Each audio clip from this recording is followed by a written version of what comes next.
లేదా సీఎం రేవంత్ రెడ్డి అన్నదానికి మాట్లాడుతూ మా ఫోన్లు ఏమీ ట్యాప్ చేయట్లేదు, మా ఫోన్లే కాదు ఎవరి ఫోన్లు ట్యాప్ చేయట్లేదు, ఫోన్ ట్యాపింగ్ అనేది అది మీ పేటెంట్ అని మంత్రులు నిన్న మాట్లాడారు అందరూ వరుసగా.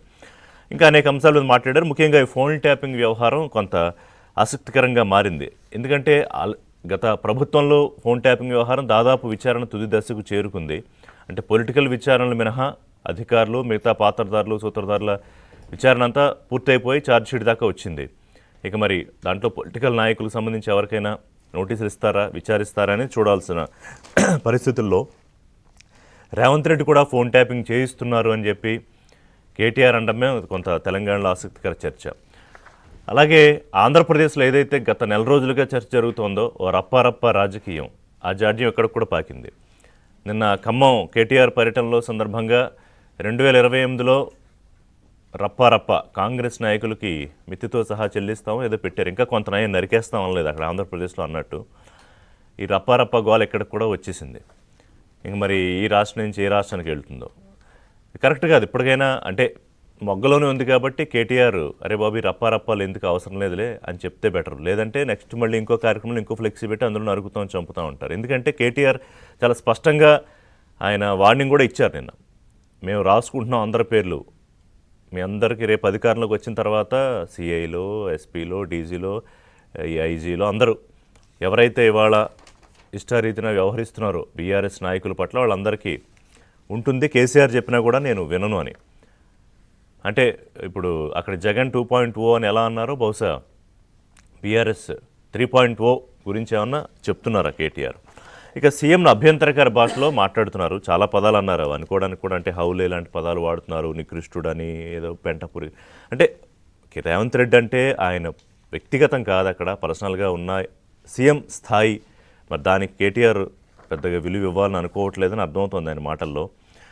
ఈ పదాలు వాడడం పట్ల మంత్రులు కూడా అభ్యంతరం వ్యక్తం చేశారు. ఇక నేనే సీఎంగా ఉంటాను 10 ఏళ్ల పాటు అంటే పాలమూరు బిడ్డ అన్నారు ముఖ్యమంత్రి. ఇది నీ కొడుకు గుండెల మీద రాసుకో కేసీఆర్ ఆయన సవాళ్ళు విసిరారు. అంటే ఇది ఎక్కడ దాకా ఈ ఛాలెంజ్లు వెళ్ళాయంటే నువ్వంటే నువ్వు బస్తీ మీద సవాల్ దాకా వెళ్ళిపోయింది. అయితే ఇక్కడ ఒక అబ్జర్వేషన్ ఏంటంటే రేవంత్ రెడ్డి కేసీఆర్ను తన సమవుజ్జిగా కేసీఆర్కి సవాల్ విసురుతూ ఉంటారు. కానీ కేటీఆర్ రేవంత్ రెడ్డిని టార్గెట్ చేసి నీకు కేసీఆర్ అవసరం లేదు నేను చాలు అంటే కేటీఆర్ వర్సెస్ రేవంత్ రెడ్డి రాజకీయం జరగాలి తెలంగాణలో అనేది కేటీఆర్ కోరుకుంటున్న విషయం. దానికి సీఎం రేవంత్ రెడ్డి కేసీఆర్ వర్సెస్ రేవంత్ రెడ్డి రాజకీయమే ఇంకా చేస్తున్నారు. రైట్. ఇక నేను అసలు మంచోడిని కాదంటున్నారు కేటీఆర్. ఎందుకంటే మా టైం వస్తుంది ఇందాక నేను చెప్పినట్టుగా ఈ ఫోన్ ట్యాపింగ్ వ్యవహారం, ముఖ్యంగా ఈ డ్రగ్స్ ఒకటి, హీరోయిన్స్ ఒకటి, ఇది రెగ్యులర్గా సీఎం రేవంత్ రెడ్డి కేటీఆర్ను ఉద్దేశించి కేటీఆర్ టార్గెటెడ్గా చేస్తున్న విమర్శలు. దీనికి కూడా ఎక్కడొక్కడ ఫుల్ స్టాప్ పడాలి. బహుశా అందుకే కేటీఆర్ ఛాలెంజ్ విసిరినట్టున్నారు. నేను రెడీ ఎక్కడైనా, ఇంక నువ్వు పిచ్చి మాటలు కట్టిపెడితే ఎస్ ప్లేస్ చెప్పు, టైం చెప్పు, ఏ టెస్ట్కైనా నేను వస్తానని. మరి ఆయన అంత కాన్ఫిడెంట్గా అంటున్నప్పుడు ఆ డైరెక్షన్ ఏదో రేవంత్ రెడ్డి గారు సీఎం ఇస్తే ఇంకా దీనికి వివాదానికి పరిష్కారం లభిస్తుందేమో. ఇంకా ఆ హీరోయిన్స్ది ఆ వ్యవహారం అంతా దాంట్లోకి ఎంత తక్కువ వెళ్తే అంత మంచిది. ఎందుకంటే థర్డ్ పార్టీస్ అదర్ లైఫ్స్ కూడా ఇందులో ఇన్వాల్వ్ అయ్యి ఉన్నాయి కాబట్టి అసలు అందులో నిజాలు ఏంటి ఏమీ లేకుండా ఎందుకు అన్నిసార్లు సీఎం స్థాయిలో రేవంత్ రెడ్డి ప్రస్తావిస్తున్నారు.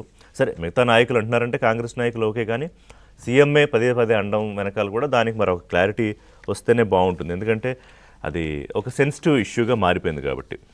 సో ఓవరాల్గా ఏంటంటే ఇప్పుడు ఈ ఫోన్ ట్యాపింగ్ వ్యవహారంలో బీజేపీ కూడా నేను ఉన్నానని నిన్న బండి సంజయ్ అన్నారు. ఏమో చేస్తున్నారేమో కాంగ్రెస్ పార్టీ, ఆ కిట్ ఆ ఎక్విప్మెంట్ అంతా డిస్ట్రాయ్ చేయకుండా ఇక్కడ తేమని తెచ్చిపెట్టుకున్నారేమో, మా ఫోన్లు కూడా ట్యాప్ అవుతున్నాయేమో అన్నారు. మీరు కేంద్రంలో ఉన్నారు, కీలకమైన పదవిలో ఉన్నారు, అదేమన్నా వ్యవహారం జరుగుతూ ఉంటే దాన్ని మీరు కూడా ఒక ఎంక్వైరీ కమిటీ వేయొచ్చు, నేరుగా కేంద్రం నుంచే విచారణకు ఆదేశించి ఉండొచ్చు. మీ శాఖ కూడా అదే కాబట్టి. సో ఊరికే పొలిటికల్గా కామెంట్లు చేయడం వేరు. అలాగే ఆయన ఇంకొక మాట అన్నారు, కేటీఆర్ని విచారణ పేరుతో ఈ ఫోన్ ట్యాపింగ్ వ్యవహారం విచారణ పేరుతో ప్రొటెక్ట్ చేస్తున్నాడేమో ముఖ్యమంత్రి అని చెప్పి. అంటే బీజేపీ ప్రొటెక్ట్ చేస్తోందని కాంగ్రెస్ అంటారు, కాంగ్రెస్ ప్రొటెక్ట్ చేస్తోందని బీఆర్ఎస్ అంటారు. అంటే ఎవరో ఒకళ్ళ ప్రొటెక్షన్లో ఉన్నారా ఇవాళ కేటీఆర్ లేదా కేసీఆర్ ఫ్యామిలీ? సో ఎన్ని అంశాలు ఒకసారి మాట్లాడదాం. అంటే బస్తీమే సవాల్లాగే తయారైంది తెలంగాణలో రాజకీయం చాలా సీరియస్గా. అంటే సరే అంశాల ప్రాతిపదికన మాట్లాడుతున్నారు, అసలు మాట్లాడలేదని, కానీ నీటి వ్యవహారం గొడవల మీద మాట్లాడుతున్నారు. కానీ బియాండ్ దట్ పర్సనల్ లెవెల్కి వెళ్ళిపోయింది ముఖ్యమంత్రి వర్సెస్ కేటీఆర్ ఈ రాజకీయ పంచాయతీ. ఒక బ్రేక్ తీసుకుంటా, బ్రేక్ తర్వాత ఈ బస్తీ మీద సవాల్ అంశం ఏంటో మాట్లాడదాం.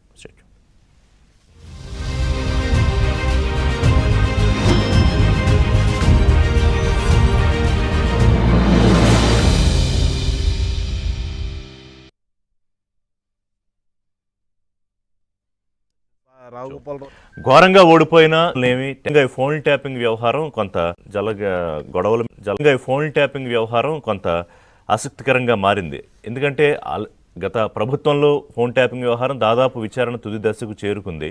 అంటే పొలిటికల్ విచారణలు మినహా అధికారులు మిగతా పాత్రధారులు సూత్రధారుల విచారణ అంతా పూర్తయిపోయి ఛార్జ్షీట్ దాకా వచ్చింది. ఇక మరి దాంట్లో పొలిటికల్ నాయకులకు